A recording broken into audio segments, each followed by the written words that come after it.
नमस्कार, स्वागत है आपका बिहार समाचार में। तेजस्वी यादव और मुख्यमंत्री नीतीश कुमार जी ने बिहार वालों के लिए कई बड़ी घोषणाएं कर दिए हैं। गरीबों को बड़ी सौगात दे दिए गए। साथ ही बिहार में कई लाख पदों पर सरकारी नौकरी निकाल दी गई। साथ ही बिहार वालों के लिए आज कई बड़ी और काम की खबरें सामने आ रही है। तो आज बिहार वालों के लिए काम की खबरों पर बात करने से पहले आपसे एक छोटी सी अनुरोध है, कृपया वीडियो को एक प्यारा सा लाइक अवश्य कर दीजिएगा। आपका लाइक करना ही हमारी मेहनत का फल होता है।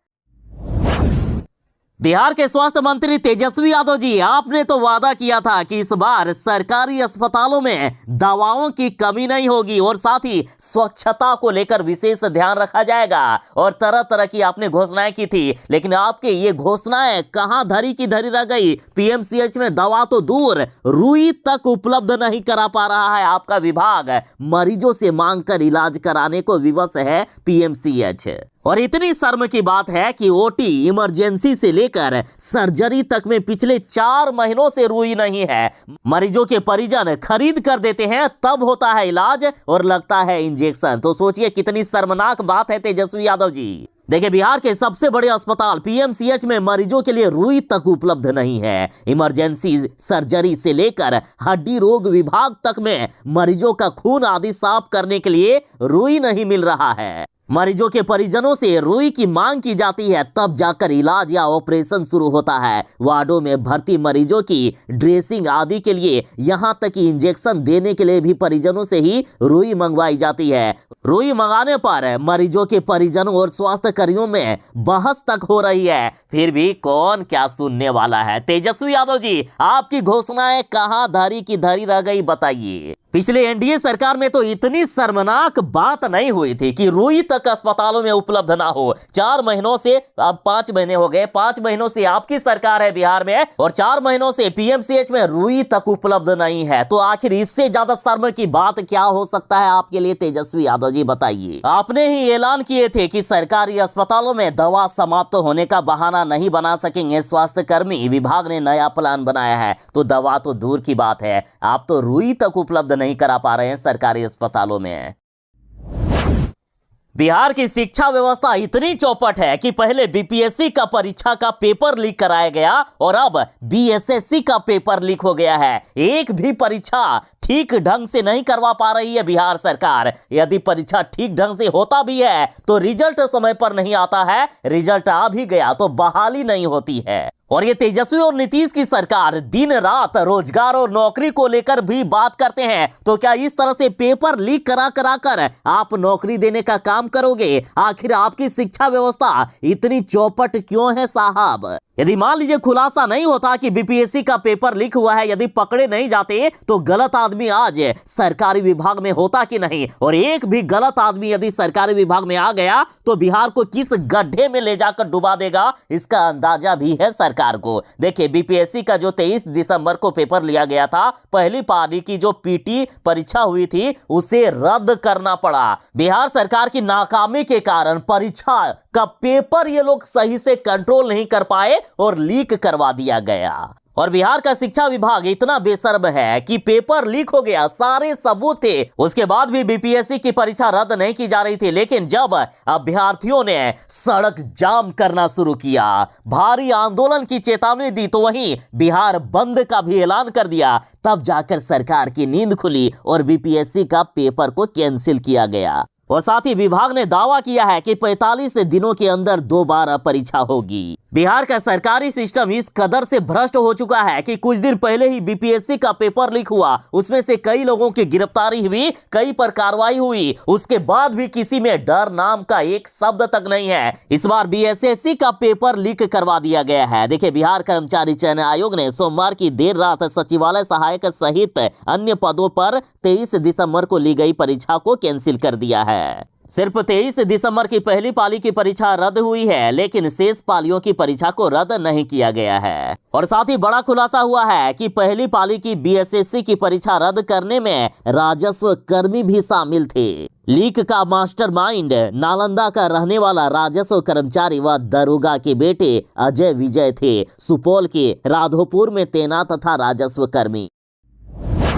बिहार के किसानों के लिए बड़ी खुशखबरी है। आपके खाते में फिर से 2-2 हजार रुपए आने वाले हैं। बस कुछ ही दिनों का इंतजार, फिर पीएम किसान सम्मान निधि योजना की 13वीं किस्त की राशि जारी होने वाली है। तो आखिर कब जारी होगा 13वीं किस्त की राशि? तो देखिए, हिंदुस्तान की खबर में कहा जा रहा है कि 13वीं किस्त की राशि 15 जनवरी से पहले किसानों के खाते में भेज दिए जाएंगे। किसानों के खाते में 15 जनवरी से पहले 2-2 हजार रुपए आ जाएंगे। तो वही बात करें जी न्यूज की, तो देखिए जी न्यूज का कहना है कि पीएम किसान सम्मान निधि की 13वीं किस्त की राशि 26 जनवरी से पहले किसानों के खाते में भेज दी जाएगी। मतलब बस कुछ ही हफ्ता का इंतजार, फिर आपके खाते में 2-2 हजार रुपए केंद्र सरकार की ओर से भेज दिया जाएगा। बता दें कि प्रतिवर्ष 6,000 रुपए पीएम किसान सम्मान निधि योजना के तहत मिलती है और हर 4 महीने में सरकार की तरफ से 2-2 हजार रुपए भेजे जाते हैं।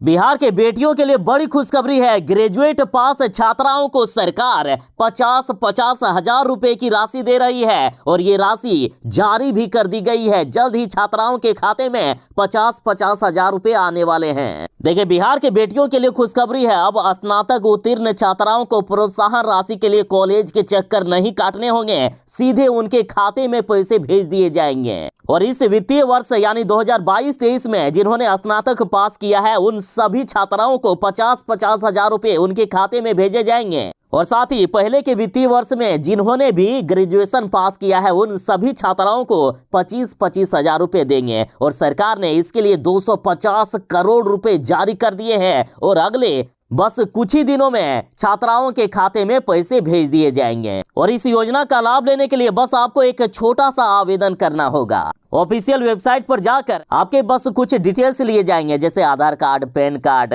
मार्कशीट, बैंक खाता नंबर आदि लिया जाएगा, जिससे पैसे आपको भेजे जा सके।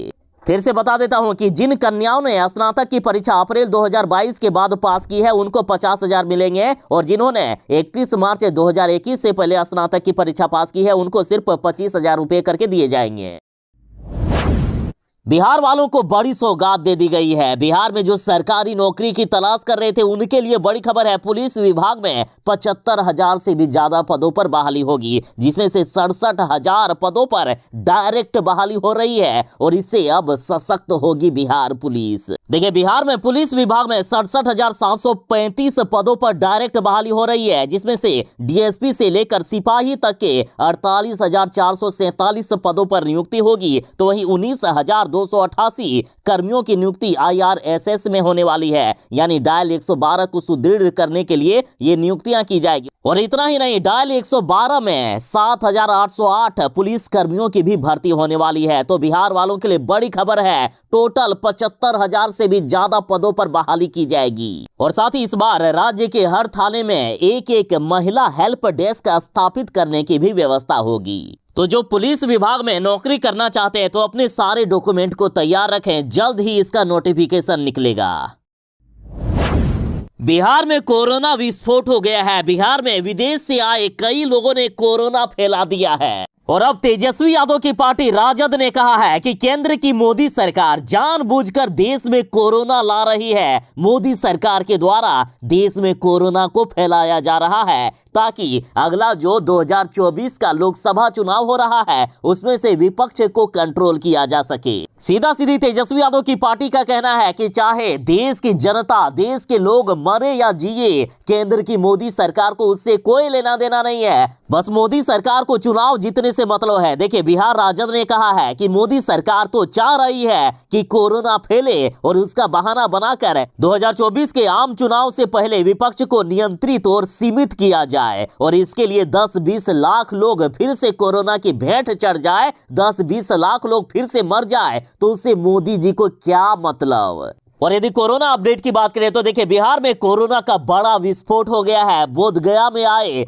11 विदेशी कोरोना पॉजिटिव पाए गए। और इन 11 लोगों ने कितने लाखों लोगों को कोरोना पॉजिटिव कर दिया होगा, इसका कोई अंदाजा नहीं है अभी तक। देखिए, बड़ी खबर गया से आ रही है, जहां बोधगया में दलाई लामा के कार्यक्रम में पहुंचे 11 विदेशी कोरोना पॉजिटिव पाए गए हैं। ये सभी लोग बीते 24 दिसंबर को ही विदेश से आने वाली विमानों से बोधगया पहुंच गए थे। रविवार की दोपहर तक सिर्फ 4 लोगों के कोरोना पॉजिटिव पाए जाने की बात सामने आ रही थी, लेकिन शाम होते ही ये आंकड़ा 11 तक पहुंच गया और धीरे धीरे आंकड़े बढ़ते ही जा रहे हैं। थाईलैंड और म्यांमार से आए 11 विदेशी संक्रमितों की ट्रेवल हिस्ट्री ने सरकार की नींद उड़ा दी है। सबसे बड़ी बात तो यह है कि ये सभी लोग रिपोर्ट आने तक पूरे गया में घूमते रहे और हजारों लोगों के संपर्क में आ चुके हैं और वे हजारों लोग कितने लाखों लोगों से मिले होंगे, जरा सोचिए। और ऐसे में इस बात की संभावना जताई जा रही है कि विदेश से आए इन 11 संक्रमितों ने कोरोना की बड़ी चेन बना दी है। संक्रमितों में से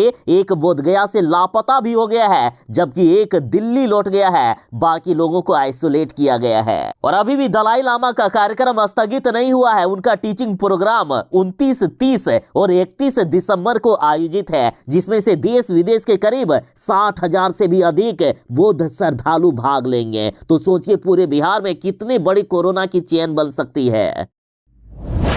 जब बीजेपी वाले रात में सोते हैं तब तेजस्वी यादव अकेले निकलते हैं गरीबों को देखने के लिए कि कोई गरीब ठंड में तो नहीं सो रहा है। चाहे कोई भी गरीब हो, तेजस्वी यादव फर्क नहीं करते हैं। चाहे रिक्शा वाले हो, ठेला वाले हो, कोई भीख मांगने वाला हो, कोई फुटपाथ पर सोने वाला हो, सब्जी बेचने वाला हो या कोई भी, यदि रोड पर ठंड में मिल जाए तो तेजस्वी यादव खुद जाते हैं उनके पास उनको कंबल देने के लिए। तेजस्वी यादव ने बिना सरकारी मदद के खुद अपने पैसे से बिहार में गरीबों को ठंड से बचाने के लिए कई रेन बसेरों का इंतजाम किया है, जहां कोई भी गरीब आकर सो सकता है। और जब तेजस्वी यादव ने एक रिक्शे वाले को रोड पर सोता हुआ देखा तो तेजस्वी यादव बोले कि रेन बसेरों में आप बिस्तर पर क्यों नहीं सोते हो? तो रिक्शा वाले ने कहा कि नहीं सर, कोई रिक्शा चुरा लेगा। तो तेजस्वी यादव ने तुरंत ही इसकी व्यवस्था की कि वैसे बंधुओं जिनके रिक्शा, ठेला इत्यादि चोरी का डर रहता है, उनके लिए रेन बसेरा के एकदम सामने जगह बना सीसीटीवी की निगरानी करने वाला। गरीबों के रिक्शा और ठेला को रखने के लिए सीसीटीवी कैमरे की निगरानी में रखा जा रहा है, ताकि कोई गरीब अपने रिक्शे पर ना सोए और रेन बसेरों में जाकर सोए और उसकी रिक्शा की चोरी भी ना हो। इसके लिए पूरा सीसीटीवी कवरेज किया गया है। सीसीटीवी की निगरानी में गरीबों के सामानों को रखा जा रहा है। तेजस्वी यादव ने कई आश्रय स्थल को बनाया है, कई रेन बसेरों को बनाया है। और जब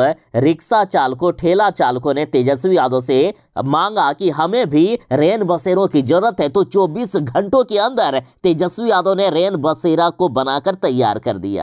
यही फर्क होता है साहब। एक तरफ जहां बीजेपी वाले गरीबों के पैसे खाते हैं, दूसरी ओर तेजस्वी यादव अपने पैसे से गरीबों का भला करते हैं। देखिए, युवा राजद ने कहा है कि उत्तर प्रदेश का भाजपा शासन कमलों के नाम पर लाखों रुपए गटक गया। उत्तर प्रदेश के बागवत में लाखों का भ्रष्टाचार हुआ है। कम्बल के लिए 15 लाख रुपए मिले, 4,000 मंगवाए भी कम्बल, लेकिन बांटा एक भी नहीं। अलाव के लिए भी 1.5 लाख रुपए आए, लेकिन इसकी भी कोई व्यवस्था नहीं। राजद ने कहा कि अंधेरों को चीरकर सूरज की तरह निकलता है, तेजस्वी गरीब के लिए लड़ता है। बिहार वालों के लिए बड़ी खबर है। देखिए, एक आम सूचना है कि सर्वसाधारण को सूचित किया जाता है कि राज्य के सभी सरकारी चिकित्सा महाविद्यालयों, अस्पतालों एवं सदर अस्पतालों में मरीजों को दी जाने वाली ओपीडी सेवा अब 2 पालियों में आरंभ की गई है। अतः आम जन से अनुरोध है कि इस सेवा का लाभ उठाएं। ओपीडी का समय सुबह पूर्वाह्न 9 बजे से लेकर अपराह्न 2 बजे तक, यानी सुबह 9 बजे से लेकर दोपहर के 2 बजे तक, और शाम को 3 बजे शाम से लेकर 5 बजे शाम तक जारी रहेगा। ओपीडी निबंधन का समय, मतलब रजिस्ट्रेशन का समय, देखिए पूर्वाह्न 8 बजे से लेकर, मतलब सुबह 8 बजे से लेकर दोपहर के 1:30 बजे तक। साथ ही बता दें कि रविवार एवं सरकारी छुट्टियों के दिन ओपीडी सेवा बंद रहेगी। बिहार में अब स्वच्छ पानी की किल्लत खत्म होने वाली है। देखिए, शहरों का पानी साफ कर नदियों में गिराया जाएगा। साथ ही जल स्रोतों का भी सर्वे होगा। साथ ही बिहार के सभी तालाब, जलाशय, नदियों और मन और चोर का डाटाबेस भी तैयार होगा। और इसके लिए 5 करोड़ 20 लाख की स्वीकृति दे दी गई है पशु एवं मत्स्य संसाधन विभाग के द्वारा। और साथ ही खबर है कि 78 नए निकायों के नाले का पानी साफ करने के लिए लगेंगे सीवरेज ट्रीटमेंट प्लांट। देखिए, बिहार के 78 छोटे शहरों के नाले का पानी भी साफ होकर नदियों या तालाबों में गिरेगा। इन शहरों में सीवरेज ट्रीटमेंट प्लांट बनाने का काम जल्द ही शुरू होगा। इसमें से कई शहरों के नाले का पानी सीधे नदियों में गिराया जा रहा है। कई शहरों में तालाब या निचले भूखंडों में बहा दिया जा रहा है। लेकिन अब नमामि गंगे परियोजना के तहत नदियों के साथ भूगर्भ जल को भी स्वच्छ बनाने का काम शुरू होगा। नदी, तालाबों सहित विभिन्न जल स्रोतों को प्रदूषण मुक्त करने पर राज्य सरकार लगातार काम कर रही है। जल जीवन हरियाली योजना के अंतर्गत भी इस पर काम हो रहा है और अभी ताजा कवायद के तहत राज्य के छोटे शहरों के गंदे पानी को भी साफ करके ट्रीटमेंट प्लांट बनाने का निर्णय ले लिया गया है। अब बिहार में स्वच्छ पेयजल की समस्या का तो निवारण होगा ही, उसके साथ ही जल स्रोतों का भी कंडीशन सुधरेगा और भूगर्भ जल का भी स्तर ठीक ठाक होगा।